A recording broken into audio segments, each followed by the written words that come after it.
What's up, everybody? Jeff Carter here with CACG Drones and CACGDrones.com.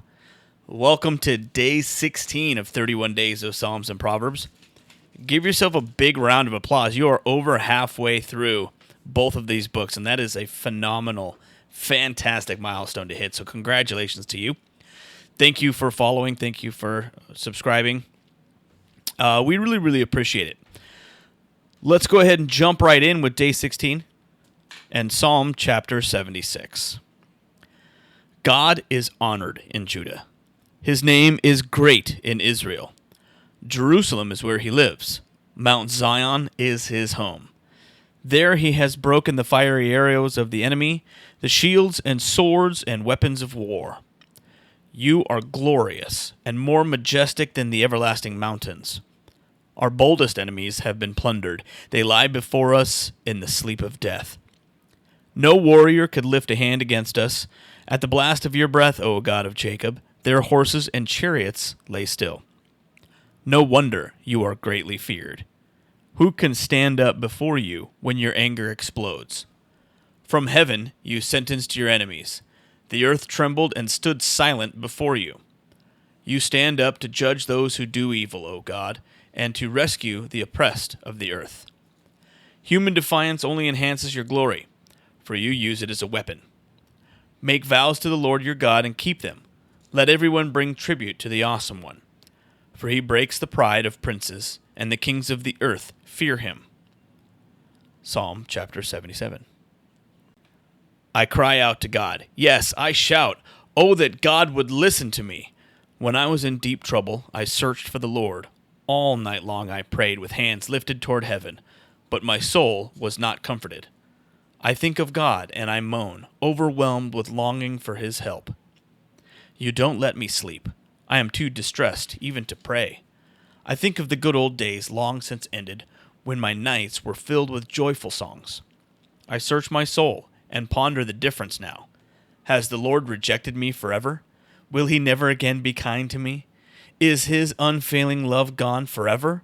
Have his promises permanently failed? Has God forgotten to be gracious? Has he slammed the door on his compassion? And I said, this is my fate. The Most High has turned his hand against me.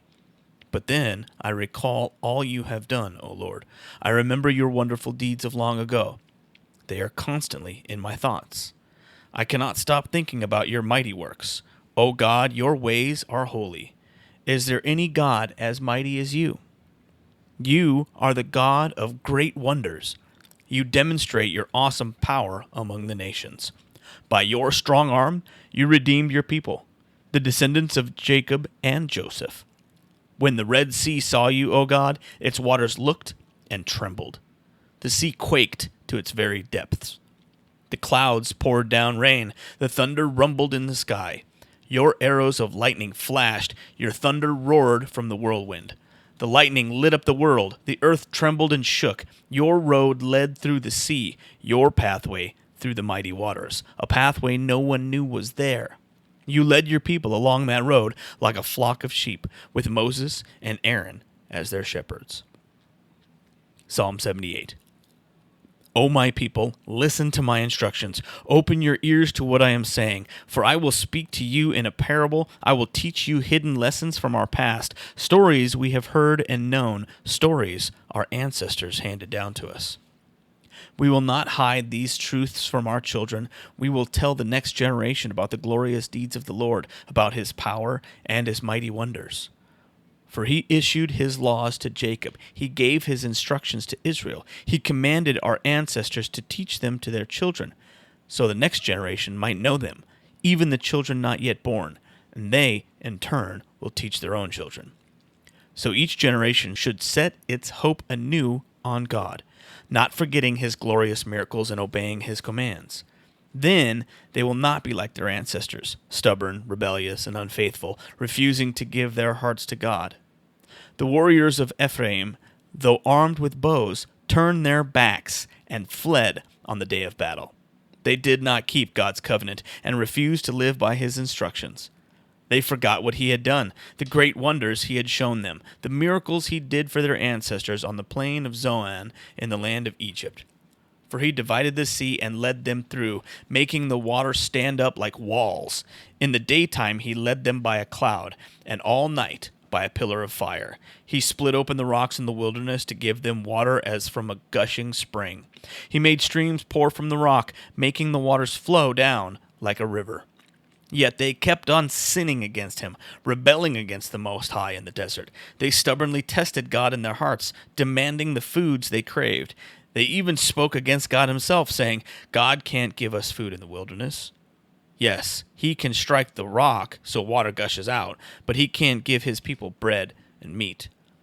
When the Lord heard them, he was furious. The fire of his wrath burned against Jacob. Yes, his anger rose against Israel, for they did not believe God or trust him to care for them. But he commanded the skies to open. He opened the doors of heaven. He rained down manna for them to eat. He gave them bread from heaven. They ate the food of angels. God gave them all they could hold. He released the east winds in the heavens and guided the south wind by his mighty power. He rained down meat as thick as dust, birds as plentiful as the sand on the seashore. He caused the birds to fall within their camp and all around their tents. The people ate their fill. He gave them what they craved. But before they satisfied their craving, while the meat was yet in their mouths, the anger of God rose against them, and he killed their strongest men. He struck down the finest of Israel's young men. But in spite of this, the people kept sinning. Despite his wonders, they refused to trust him, so he ended their lives in failure, their years in terror. When God began killing them, they finally sought him. They repented and took God seriously. Then they remembered that God was their rock, that God Most High was their Redeemer. But all they gave him was lip service. They lied to him with their tongues. Their hearts were not loyal to him. They did not keep his covenant. Yet he was merciful and forgave their sins and did not destroy them all. Many times he held back his anger and did not unleash his fury, for he remembered that they were merely mortal, gone like a breath of wind that never returns. Oh, how often they rebelled against him in the wilderness, and grieved his heart in that dry wasteland. Again and again they tested God's patience and provoked the Holy One of Israel. They did not remember his power and how he rescued them from their enemies. They did not remember his miraculous signs in Egypt, his wonders on the plains of Zoan. For he turned their rivers into blood, so no one could drink from the streams. He sent vast swarms of flies to consume them, and hordes of frogs to ruin them. He gave their crops to caterpillars. The harvest was consumed by locusts. He destroyed their grapevines with hail, and shattered their sycamore figs with sleet. He abandoned their cattle to the hail, their livestock to bolts of lightning. He loosed on them his fierce anger, all his fury, rage, and hostility. He dispatched against them a band of destroying angels. He turned his anger against them. He did not spare the Egyptians' lives, but ravaged them with the plague. He killed the oldest son in each Egyptian family, the flower of youth throughout the land of Egypt. But he led his own people like a flock of sheep, guiding them safely through the wilderness. He kept them safe so they were not afraid, but the sea covered their enemies. He brought them to the border of his holy land, to the land of hills he had won for them. He drove out the nations before them. He gave them their inheritance by lot. He settled the tribes of Israel into their homes. But they kept testing and rebelling against God Most High. They did not obey his laws. They turned back and were as faithless as their parents. They were as undependable as a crooked bow. They angered God by building shrines to other gods. They made him jealous with their idols. When God heard them, he was very angry, and he completely rejected Israel. Then he abandoned his dwelling at Shiloh, the tabernacle where he had lived among the people. He allowed the ark of his might to be captured. He surrendered his glory into enemy hands.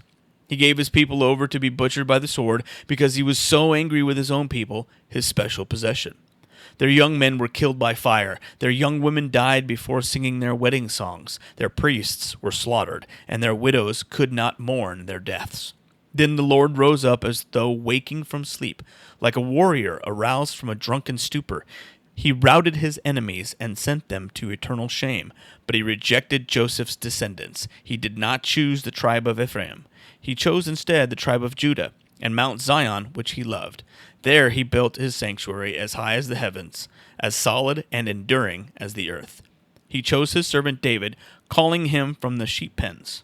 He took David from tending the ewes and lambs, and made him a shepherd of Jacob's descendants, God's own people, Israel.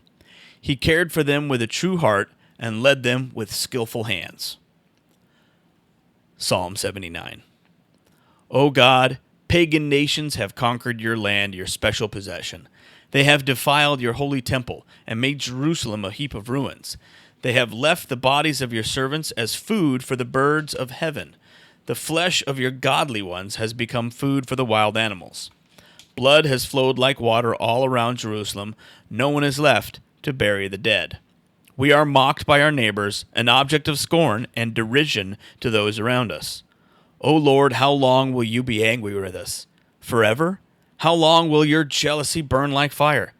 Pour out your wrath on the nations that refuse to acknowledge you, on kingdoms that do not call upon your name. For they have devoured your people Israel, making the land a desolate wilderness. Do not hold us guilty for the sins of our ancestors. Let your compassion quickly meet our needs, for we are on the brink of despair. Help us, O God of our salvation. Help us for the glory of your name. Save us, and forgive our sins, for the honor of your name. Why should pagan nations be allowed to scoff, asking, where is their God? Show us your vengeance against the nations, for they have spilled the blood of your servants. Listen to the moaning of the prisoners. Demonstrate your great power by saving those condemned to die. O Lord, pay back our neighbors 7 times for the scorn they have hurled at you. Then we, your people, the sheep of your pasture, will thank you forever and ever, praising your greatness from generation to generation. And Proverbs chapter 16. We can make our own plans, but the Lord gives the right answer. People may be pure in their own eyes, but the Lord examines their motives. Commit your actions to the Lord, and your plans will succeed. The Lord has made everything for his own purposes, even the wicked for a day of disaster. The Lord detests the proud. They will surely be punished. Unfailing love and faithfulness make atonement for sin. By fearing the Lord, people avoid evil. When people's lives please the Lord, even their enemies are at peace with them. Better to have little with godliness than to be rich and dishonest. We can make our plans, but the Lord determines our steps.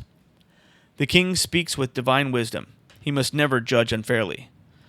The Lord demands accurate scales and balances. He set the standards for fairness. A king detests wrongdoing, for his rule is built on justice. The king is pleased with words from righteous lips. He loves those who speak honestly.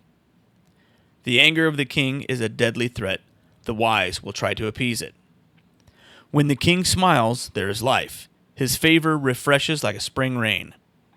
How much better to get wisdom than gold, and good judgment than silver.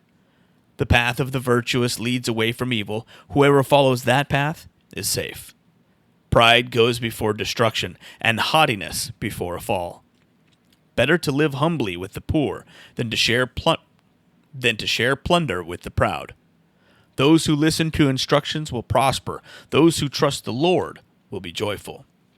The wise are known for their understanding, and pleasant words are persuasive. Discretion is a life-giving fountain to those who possess it, but discipline is wasted on fools.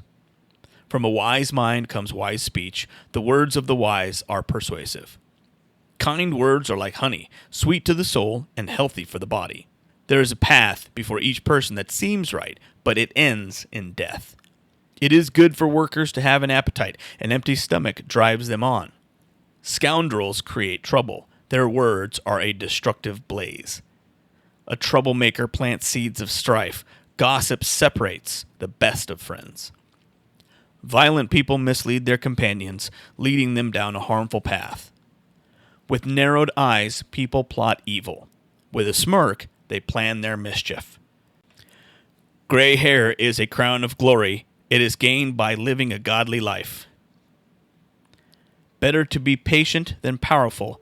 Better to have self-control than to conquer a city. We may throw the dice, but the Lord determines how they fall. Again, I want to say thank you for listening. Thank you for subscribing. And congratulations again to you, making it through 16 days of Psalms and Proverbs. Way to go. Find us online at www.cacgdrones.com. That's cacgdrones.com. If you're looking to hire a drone pilot, I would really, really appreciate the consideration. Find us online. Shoot us a little contact card email thing right there, and we will respond very, very quickly. Really, really appreciate any opportunity that you would give us to bless you for your next event or wedding or whatever kind of party that you may be planning. And we are also on social media at CACG Drones. That's at CACG DRONES. We're on Facebook and Instagram and Twitter and True Social, Rumble and YouTube. We can be found all over the place. And we have all kinds of different content available for you on there. So check us out. And like I said, again, thank you for following. Thank you for subscribing. Is really the best way to support all the work that we're doing on here. Really, really appreciate it. And as always, God bless you, and we'll see you on the next one.